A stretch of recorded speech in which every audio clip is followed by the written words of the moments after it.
So at this point, I have the Siri-assisted opener Okay, I found this on the web and the dynamo sequence, title sequence done.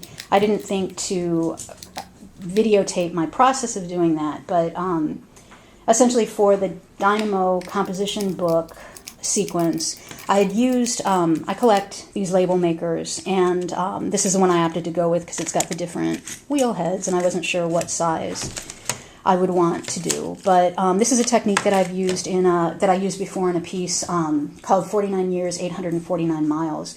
And I used it instead of doing title screens. You would basically see that the title of that segment of the video unfold as I created labels for it. So I knew I always wanted to revisit this technique because I think it looks cool. I think that it looks cool photographing the process or of making the little labels. I think the process of doing that photographs really, really well, or films really well. But also I like the final look of the tape. With this, I think my biggest struggle was figuring out I really like black, white, and red, but then I also found this wood-grained label, and I thought this would look pretty cool. So I spent some time, trying to figure out if I wanted to do a portion of it, like the title perhaps in wood grain and the rest in red, or all in wood grain. The problem is this takes a more wider tape, this red. You can see that this is much more narrow. I didn't like the balance of having the thinner wood on top, so in the end I just decided to go with all red just for this take. I can redo it if I'm not happy with it, or if I want to do the wood or use another label maker. I bought 2 composition books just in case. These were difficult to find. A lot of them, they're pink, or I wanted something that looked fairly old school, and I looked at some estate sales and yard sales for a vintage one. I ended up finding this for 99 cents at the grocery store. So I bought 2. I didn't take the backing off of the label and stick it on. I used little glue dots so these would be easily removable if I want to do a retake, but again, I bought a second book just in case. I had already torn out the Stewart epigraph here. I kept these just in case, but again, because I didn't think to shoot a video on the process as I was actually doing this sequence, I'm kind of talking about it after the fact. And at this point, it's time to think about the next segment, the talking photo booth scene, which will be probably the most difficult thing I've attempted, not technically per se, just in terms of coordinating or orchestrating, scripting out this, because I want to have that sense of things being handed off between the frames. I'm going to have to, really think about which frame is doing the voiceover, which technology that frame's using, and if it's going to be handed off right or left. So that's what I'm working on now. So I'm getting ready to think through and script out the photo booth portion of this video. And this will be by far the most difficult thing that I think I've tried to do, just because there's so many different moving components to orchestrate, and I don't want this to be a multi-take. So what I'm having to do now is I've got the script for the voiceover written for this talking photo booth portion. And I've kind of created a storyboard here of what's going on. The voiceover I've parsed into 8 different chunks, labeled those, cut those up. So I have to figure out, again, which frame is going to begin the voiceover, where the handoff of the microphone or recording technology is going to go, what direction. So if I started here, do I move here, and then she passes it over here, over here, over here. I'm thinking right now that one person will be reading, one person will be using the camera, and the other person will be making herself up. These will all be me, obviously. And the inspiration for this talking photo booth idea came from the movie Amelie, and there's a talking photo booth scene in there that I thought was really cool, and I wanted to kind of replicate that if I could. So basically the thought is to have different versions of me starting off very still and then all of a sudden moving into some kind of action and interaction. Again, putting myself in the frame, this is kind of a reaction to the disembodied academic voice that I associate with print text. And I wanted to put not only the body and the fleshiness of the person who is speaking or the person who is writing the voiceover front and center, I also kind of wanted to foreground the different parts of a process. Reading, taking photos clearly is a huge part of this process. Making myself up, which seems to be a theme through this whole project in general, is the kind of face that people put on when they're going to take these family videos. Or, I'm sorry, the photographs. So I just got back from the dollar store. I ended up getting this top panel that I think, it's all about this, you know, the scrunch, I think. So the plan right now is to mount something in this area, right, I'll sit there, and to mount something in that area where we can hang one of these curtains. So I got this, and I also got an orange vinyl-y, plasticky shower curtain. Since I'll be shooting in black and white, I'm just looking tonally which of these options looks more photo booth-y.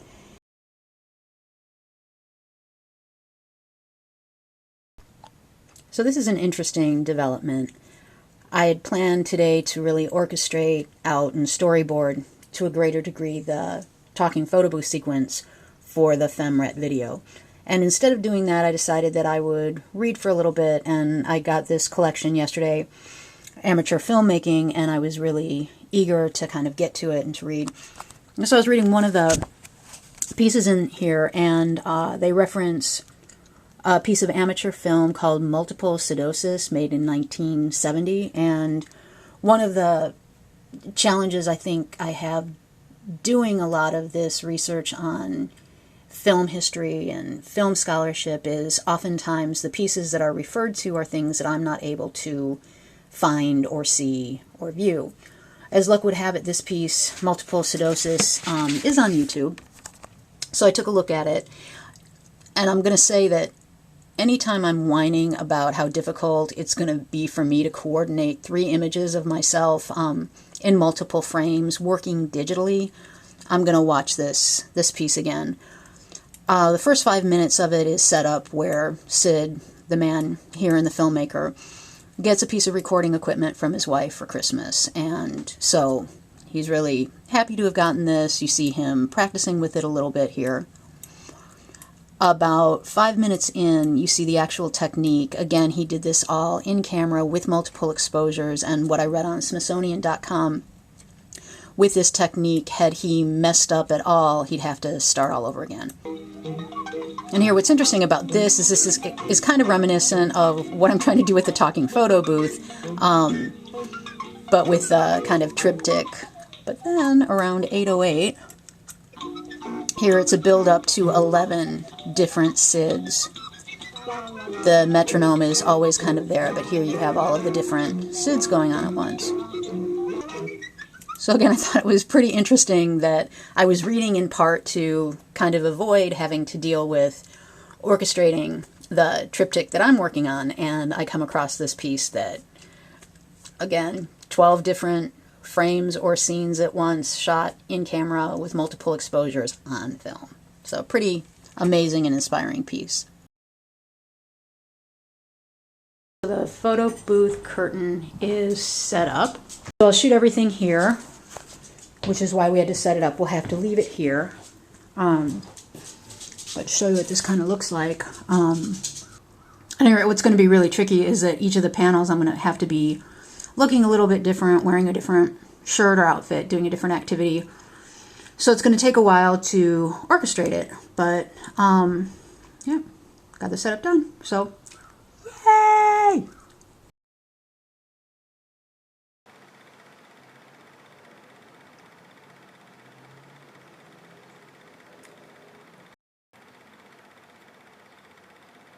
This is so frustrating.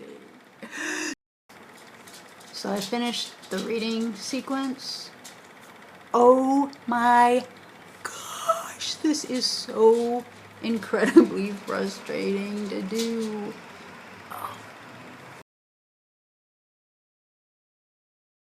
Basically what I am doing here is I'm working on the acknowledgement section of this Femret video that I'm working on. And I wanted to do something a little bit different, knowing that the works cited component will be cartoon inspired for this piece. Let me see if I can bring them up. A series of works cited that look like this. I thought that since I'll be featuring the acknowledgments for the participants at the very end, I wanted to do something that was kind of in keeping with that theme. So what I did is I took the 8mm app on my iPad and I just made a quick video of me making different gestures that would say, "Isn't this great? Thank you."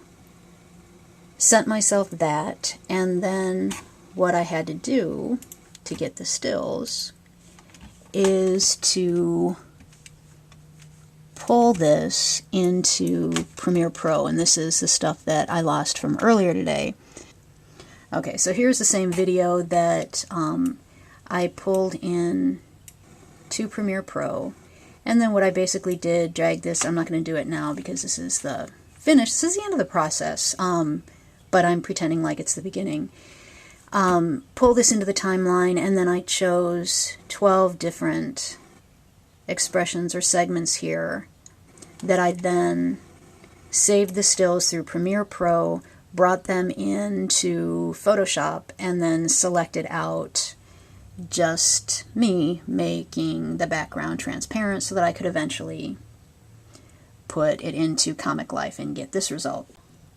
Alright, so here's where I'm at. I had all of these JPEG stills from the 8mm video that I took into Photoshop and made transparent background PNGs. So these will actually be the files that I'll pull into Comic Life with a transparent background. Then I can have whatever kind of comic background, and I can also insert the talk bubbles and whatnot. So now the next thing I'm going to do is take a break because this makes me really irritable. Just the tediousness. It's kind of like the equivalent of Xeroxing stuff or making PDFs before you teach a course. Alright, this should be a little bit better to see. I saved all of these cartoon files as I exported them as images as JPEGs. So this is basically what I'll have. I've pulled all of the individual JPEGs that I made in Comic Life into Premiere Pro, and I'm going to put them on the timeline, resize them, and we'll see what this looks like. A lot of work for something that I might not be happy with. But again, the conference is in October. It's May, 27th now. Have plenty of time to do this. Alright. I'm not sure that I'm loving everything. Size, scale. It's better than what I had done yesterday. Actually, I forgot that I made this. This was the very first test movie that I made when I was thinking originally, here I have Patrick Barry's name in there just as a kind of placeholder, but I was thinking about having all these little separate names. I'm moving in the right direction. I don't know. It kills me to think that I won't even end up doing this after all this time, but I'm learning how to do things. I'm thinking of other alternatives, but anyhow, we'll see. It's May 28th at 7:25 in the morning. So I think I mentioned yesterday that I was kind of on the fence, leaning toward not really liking the background that I had, the fills that I had for the background and for the speech or talk bubbles. So what I ended up doing is subbing out the rainbow for this image, and then I just went with a pink background for the speech or thought bubbles in here. So I will pull these in and we'll see if it looks a little bit less busy than yesterday's. Although I'll have to say I think the theme of this video as a whole is going to be, shoot, that's really busy. So I can imagine people who like very streamlined, simple kind of design elements are going to find this abhorrent. But we'll see what it looks like. Alright, so it is 7:59 and I have all of the JPEGs in Premiere Pro. I've resized them all, changed the timing. In retrospect, I think it would have been easier to just resize them all here and then make a copy of the movie as it ran, or as the JPEGs, the length of the JPEGs as a default, and then just sped it up. But I resized each and every clip, which wasn't the most efficient. But like I always say, it's the way I thought of doing, and this is why I start projects early, because I don't always approach things in the most efficient way. So here is what the finished version looks like. It's good for now. Might want to go in and retweak the timing, or I hope not the font size. That'll be so much work, but or background. Any of that would be a huge amount of work to have to change. Individual typos, adding a participant or two will be no big deal, but there it is.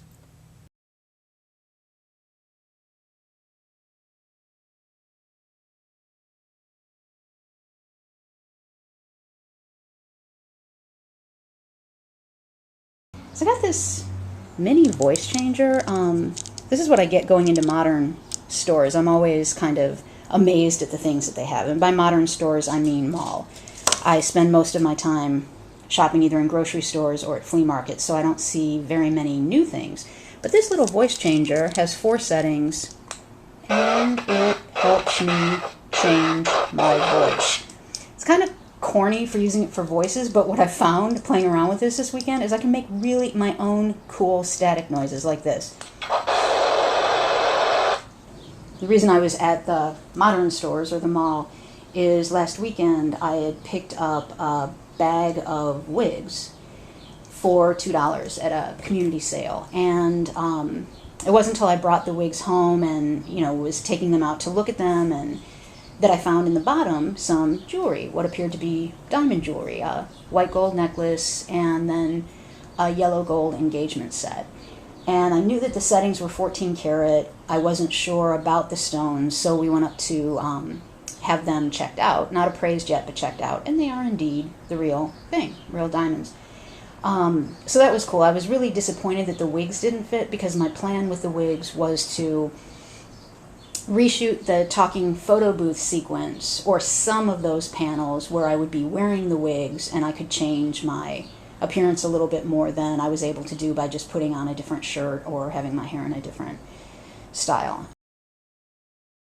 The other pretty cool find is I bought this menu board a couple years ago, and it's set up here for a strictly dance party, it seems, from 1979. It appears to be the list of songs that they were playing at this event. But I liked the sign. It was inexpensive, and it also came with lots of letters. But what was really cool is I happened to find somebody who was selling all these letters. Same size that I'll need for the menu board that I have there. So I'm hoping to maybe play around with options of spelling out, videotaping myself spelling out Inhabiting Dorothy or something on here. But again, a really cool piece to be able to feature in some of this video scholarship.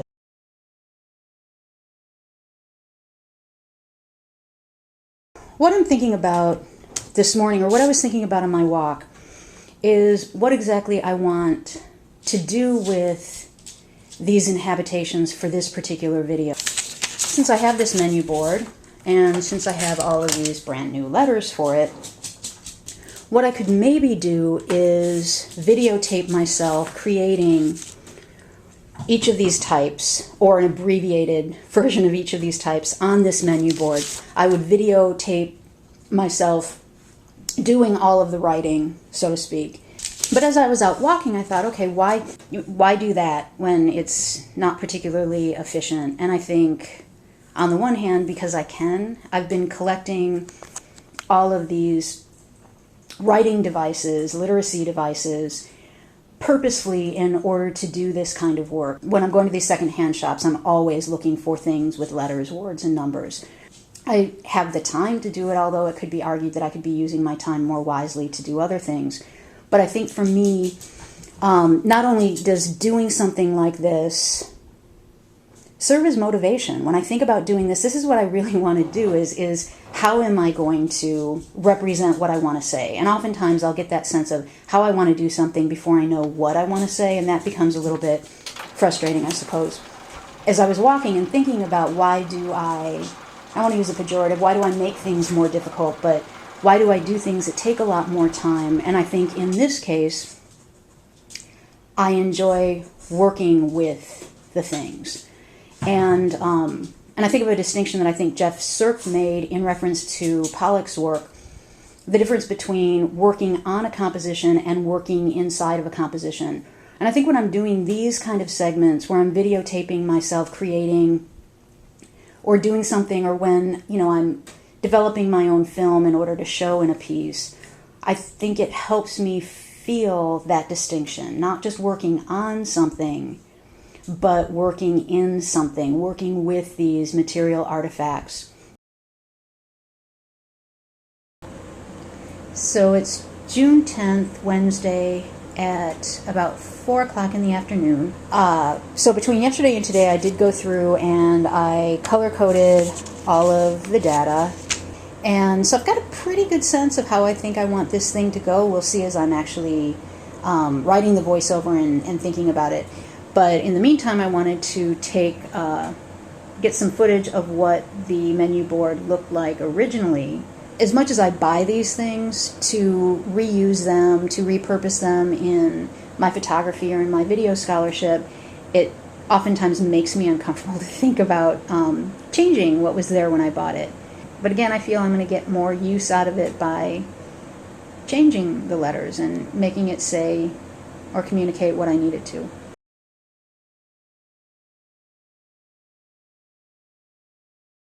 It's about 8:30 on Monday, July 6th, and I've not made anything for this video project since June 17th.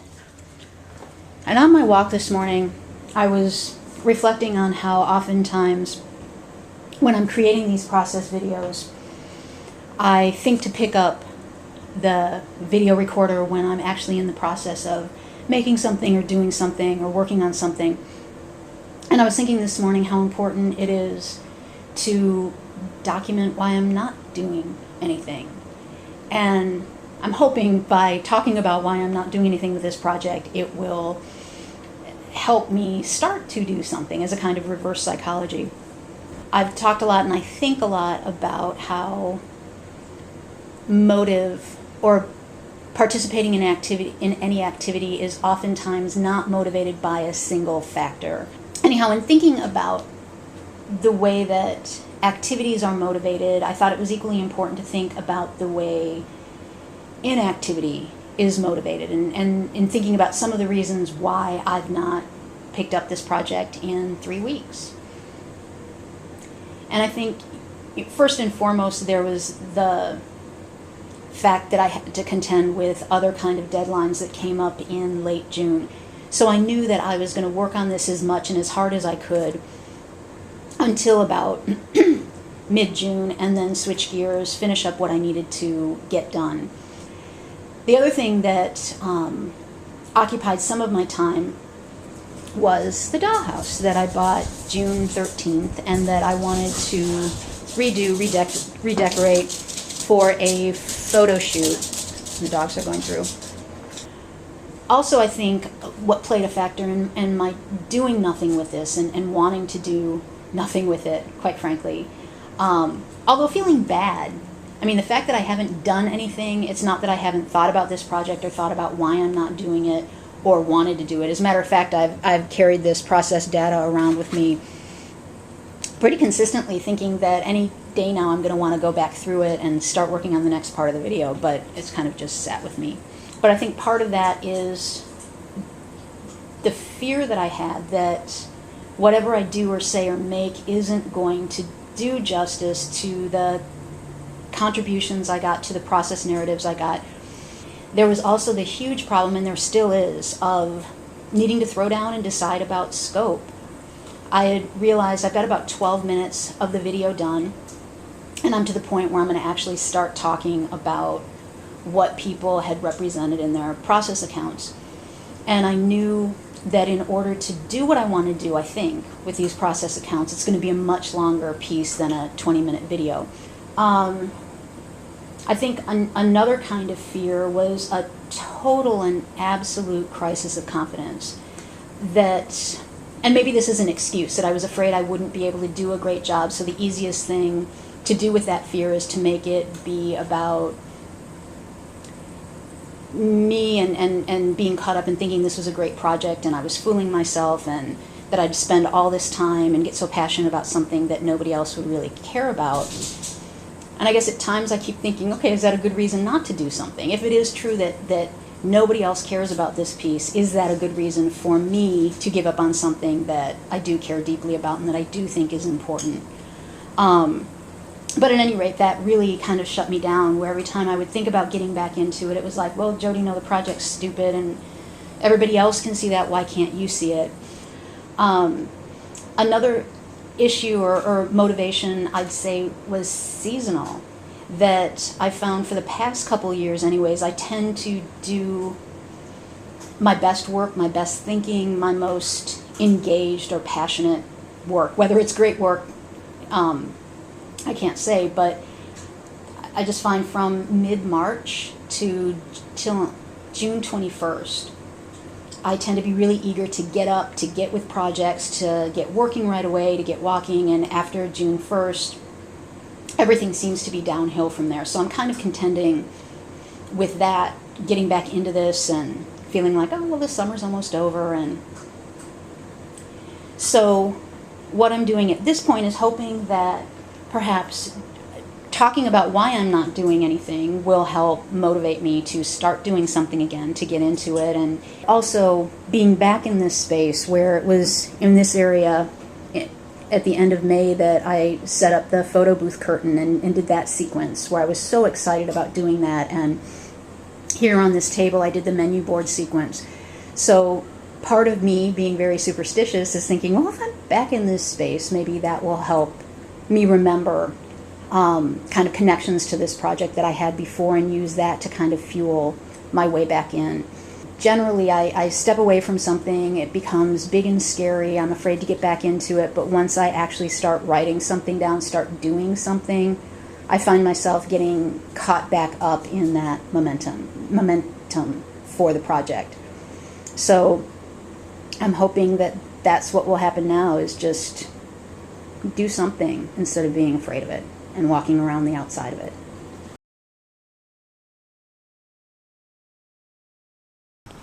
It's Friday, July 10th, about 7:30 in the morning, and I just got back from my walk. Yesterday I finished the whole voiceover script, and I normally take Fridays off, or oftentimes do, but I think today what I'm going to work on is doing these sections of the video that will represent or serve as titles for the various sections of the discussion of the process accounts.